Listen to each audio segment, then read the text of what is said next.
Hey everyone. So what I have here is I have my two constant velocity cars. One of them is faster than the other. So this one, I'll let you see. Right, so if I start them over, you can see that the cop car is a little bit faster than the fire truck. There we go. I have to take the batteries out of the fire truck, or if it never shuts off. So now what I'm going to do is I'm going to hook a spark timer up to that, and I'm going to attach it to each one. Okay, so I'm just going to tape my spark timer onto it, and what it'll do is it'll make sparks every time it moves along. So I turn it on and let it go.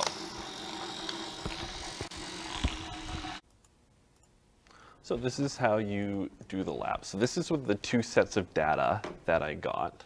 So this one here was our slower one, which is our fire truck. And then this one here was our cop car. So you can see that the cop car made it further in the same amount of time. The fire truck didn't quite make it as far. So between each of these dots, I set the spark timer to 1 second. So this is 1 second. This is 1 second. This is 1 second. This is 1 second. So all of those are 1 second. Same here, right? This is 1 second. This is 1 second. They're all set to 1 second. So what you need to do is you print out this lab and you measure the distance between here and here, right? So say this is 3 centimeters. So what you would do is you record this. So this is, if this is your first one, so the distance between dots is 3 centimeters. And then you would measure this distance here. So this distance here, oops, sorry, it's erasing. So this distance here maybe is 2.5 centimeters. So I would put 2.5. You don't need the centimeters because the centimeters is listed here, right? And the next one might be 3, and then 3.5, and then 3. So that's how you fill out that. This total distance traveled, you add them together. So 3 plus 2.5 is gonna, well, after this first second, it's traveled 3 centimeters. Then 3 plus 2.5 is 5.5 centimeters. And then 3 plus 2.5 plus that is 8.5 centimeters, and you keep going, and you fill out those two columns. This instantaneous velocity is just a v equals d over t calculation. So I want to know how fast I was going between these first dots here, right? So I went 3 centimeters. Actually, let's go up here and take a look at that, right? So here I went 3 centimeters. And this was all in a time of 1 second. So I'm going 3 centimeters per second, right?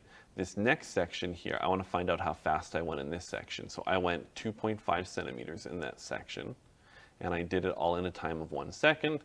So I was going 2.5 centimeters per second, right? And then this next one I said with 3 centimeters. So I went 3 centimeters. I did it all in a time of 1 second, so I'm going 3 centimeters per second. So you can see it's all divided by 1 second, right? Because I went for 1 second here, 1 second here, 1 second here, 1 second here, 1 second here, right? So this is 3 centimeters per second. Oops, I don't need that. This is 3, right? This is 2.5, this is 3, and you'll start to notice a pattern. It's really easy to calculate, so that's what you fill in there. You do the same thing for your faster car. So do this for the cop car, right? And you should get bigger distances here. And then you have these all filled out. And then all I want is just an average velocity calculation, right? So our average velocity is our total distance over our total time, right? And you get average velocity. Remember, it's velocity. So what do we need to include for that? So you're going to find the average velocity that way.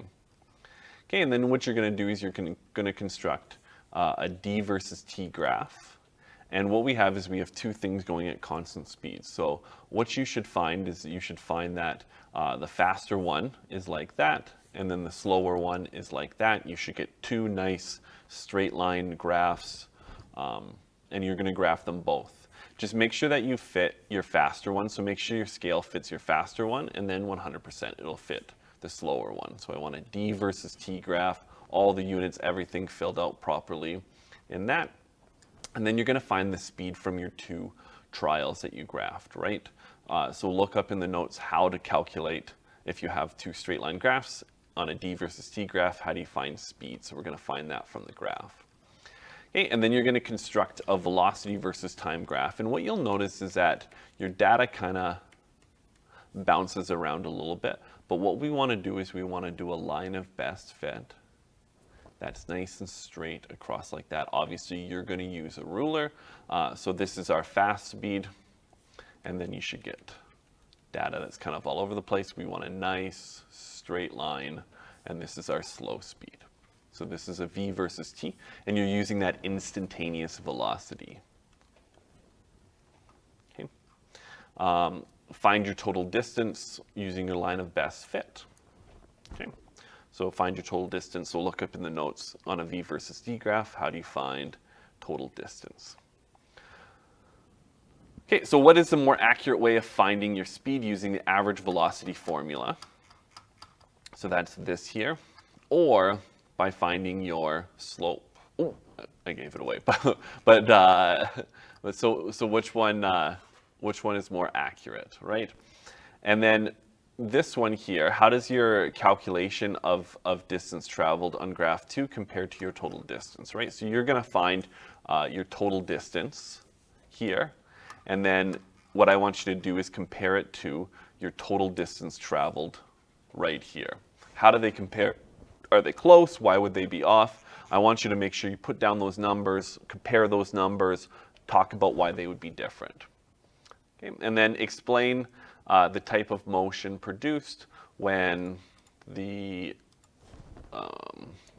dots, I'm going to actually change this before, when the dots were evenly spaced and then the dots were more or less spaced out. Sorry, this is just from the non-virtual lab. So I'm talking about these dots. So when these dots are nice and evenly spaced, what does that mean? Right here, you can see that the dots are spread out more. Here, they're closer together. What's happening there? That's what I'm looking for those two questions. And then why were the slopes on D versus T graph different? And then state a source of error in the lab and find a way to improve it. Okay, so this is not human error. This is not measuring bad. What I'm looking for is if I did this lab in the future, how could we get a little bit better data? How could we get a more accurate lab? That's what I'm looking for. So tell me something that could make this lab more accurate, and tell me a way that I can, or tell me a problem with this lab, and tell me a way that we can improve it, make it better for future labs. Okay, that's how you do this lab. If you have any questions, just let me know.